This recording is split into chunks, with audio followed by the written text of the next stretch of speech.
তোমাদের একটা আপডেট দিতে চলে আসলাম আর জানাতে চলে আসলাম। মেন কথা মানে খুবই ইম্পর্টেন্ট কথা যে আমরা কালকে কোথায় যাচ্ছি। মানে এরকম জায়গার থেকে যে আমাদের ইনভাইট আসবে, সত্যি কথা আমি ভাবতে পারছি না যে এরকম জায়গা থেকে আমাদের কোনো দিন ইনভাইট আসবে।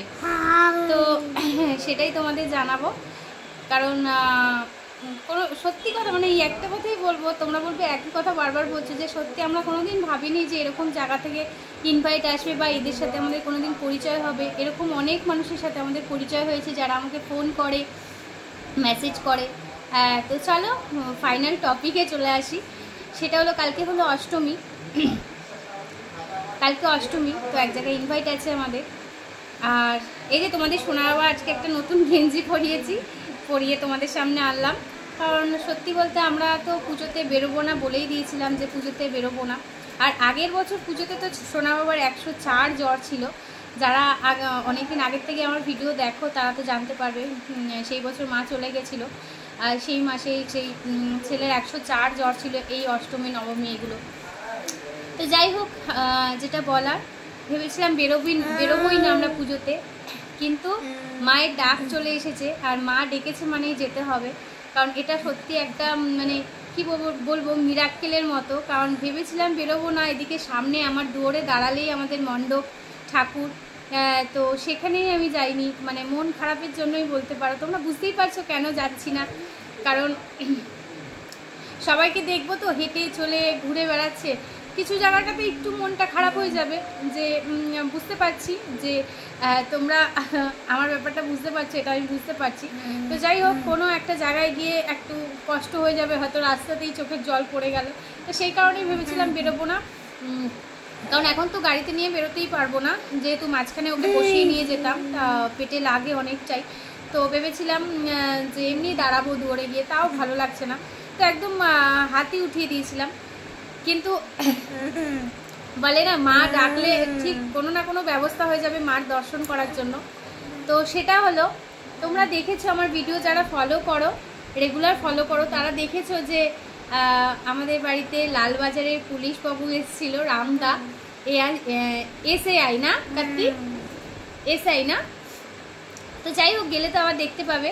তোমরা দেখেছো সে পুরো ফ্যামিলি নিয়ে এসেছিলো, মেয়ে বউ সবাইকে নিয়ে এসেছিলো। তো সেখান থেকে ইনভাইট এসছে। প্রথমে তো নাই করেছিলাম যে দাদা ঠিক নেই যেতে পারবো কিনা। তো বলেছে আমি কিচ্ছু জানি না, যেভাবে হোক আসতে হবে। আর অর্কের জন্য পুজো দেবে ওখানে, দাদারাই পুজো দেবে অর্কের জন্য। তো সেই কারণে বলছে যেভাবেই হোক সোনা বাবাকে নিয়ে আমাদের এখানে পৌঁছাতেই হবে। তো এতটা রিকোয়েস্ট, সত্যি কথা বলতে সেই মানুষ যদি এতটা রিকোয়েস্ট করে, কথাটা ফেলা যায় না, তোমরাও বুঝতে পারছো। তো যেভাবে হোক ব্যবস্থা করলাম। কার্তিক কালকে ছুটি নিয়েছে, সে কারণে যাব।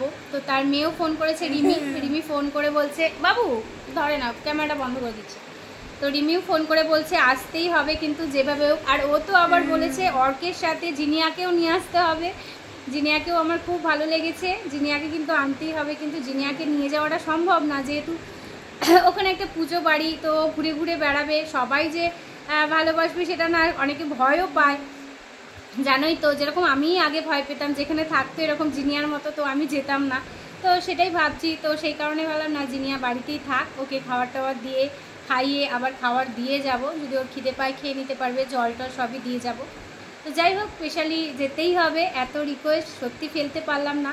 তো কালকে সকালবেলা যাব, তো আবার দুপুর খেয়ে দিয়ে রওনা দেবো বাড়ির দিকে। তো পুরোটাই তোমাদের সাথে শেয়ার করব, অবশ্যই সাথে থাকবে, তাহলে ফলোগুলো দেখতে পাবে যে কি পোস্ট করছি না করছি। তোমরা যে এতটা ভালোবেসে ফেলেছো আমাদের, তাই না বাবা, সরি, তোমরা যে এতটা ভালোবেসে ফেলেছো আমাদের, সত্যি ধারণার বাইরে। মানে এরকম মানুষের সাথে পরিচয় হচ্ছে, কোথায় উকিল, কোথায় স্কুল টিচার, কোথায় ব্যাংকের মানুষ, কোথায় ফায়ার ব্রিগেডের, ভুলে গেছি, তো কোথায় বন দফতর, মানে কোথা থেকে মানুষরা। আর আমাদের মতো সাধারণ মানুষরা তো আছোই এতটা ভালোবাসা দেওয়ার জন্য, তারপরেও এগুলো উপরি পাওনা। মানে কোথা থেকে আমাদের পরিচয় হচ্ছে, ভালোবাসা হচ্ছে, তাদের সাথে পরিচয় হচ্ছে, আমার বাড়ি আসছে, তারা আমাদের ইনভাইট করছে। এরকম কত মানুষ আছে। তো যাই হোক, ভালো লাগছে এগুলো দেখে। আর যারা মানে 2 দিন 3 দিন পরপরই কেউ না কেউ আসে, কিন্তু সবটা তোমাদের সাথে শেয়ার করতে আমি পারি না। কারণ সবটা আবার অনেকেই ক্যামেরার সামনে আসতেও একটু দ্বিধাবোধ করে, কারণ তারা তো শুধু দেখে ভালোবাসেছে, তাই বলছে যে না আমাদের কেমন একটু লাগে ক্যামেরার সামনে আসতে। তো যাই হোক, এগুলোই তোমরা এইভাবেই ভালোবেসে যেও, এভাবেই পাশে থেকো, সত্যি খুব খুশি হব। আর এইভাবেই আমার সোনা বাবাকে আশীর্বাদ করো, কারণ প্রত্যেক বছরই তো ভাবি যে এই বছর মানে সামনের বছর আমার সোনা বাবা ঠিক হয়ে যাবে, হাঁটবে, বসবে, ঠাকুর দেখবে। তো প্রত্যেক বছরই ভাবি, তো কোনো বছর হ্যাঁ একটু একটু ইমপ্রুভ হয়েই যাচ্ছে। আগের বছর একরকম ছিল, এবছর অনেকটাই চঞ্চল হয়েছে, অনেকটাই দুষ্টু হয়েছে, অনেকটাই কথা বোঝে।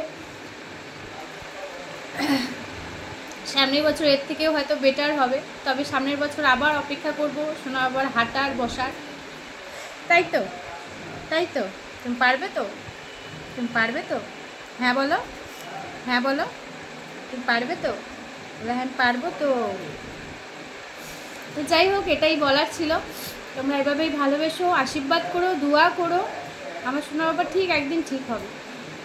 যখন এখানে সোনা বাবাকে যেরকম পজিশনে নিয়ে এসেছি আমি, তো তোমাদের সামনেই আমি সোনা বাবাকে হাঁটিয়ে বা বসিয়ে দেখাতে চাই।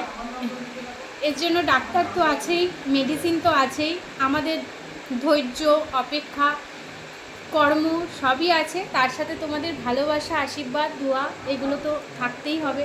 নালে আমার পক্ষে এতটা মনে জোর নিয়ে, ধৈর্য নিয়ে, শক্তি নিয়ে, মুখে হাসি নিয়ে তোমাদের সামনে আসাটা খুব টাফ হয়ে যেত। তোমরা আছো বলেই আমি এভাবে আসতে পারছি।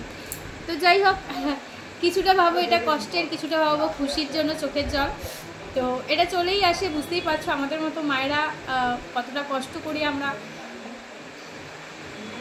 বরঞ্চ এই পুজো ঘণ্টার দিন আমাদের মতো মায়েদের বেশি কষ্ট হয়, যে আজকে আমার সন্তানও সুস্থ থাকলে এরকম লাফিয়ে লাফিয়ে বেড়াতো, আর বারবার ডেকে আনতাম, আয় ঘরে আয়, বা এই বন্দুক কিনে দাও, এই ক্যাপ কিনে দাও, এই চলতো।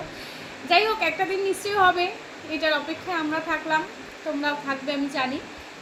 চলো আজকের জন্য এইটুকুই। আর আমরা কালকে যাচ্ছি সকালে, কালকে অষ্টমী, তো যাচ্ছি কালকে। অবশ্যই তোমাদের সাথে সবটাই শেয়ার করব যতটুকুনি পারবো। চলো আজকের জন্য টাটা, সবাই ভালো থেকো, সুস্থ থেকো। আর আজকে মহাসপ্তমী, সবাই আজকে এনজয় করো, আর কালকের দিনটাও এনজয় করো। চলো টাটা।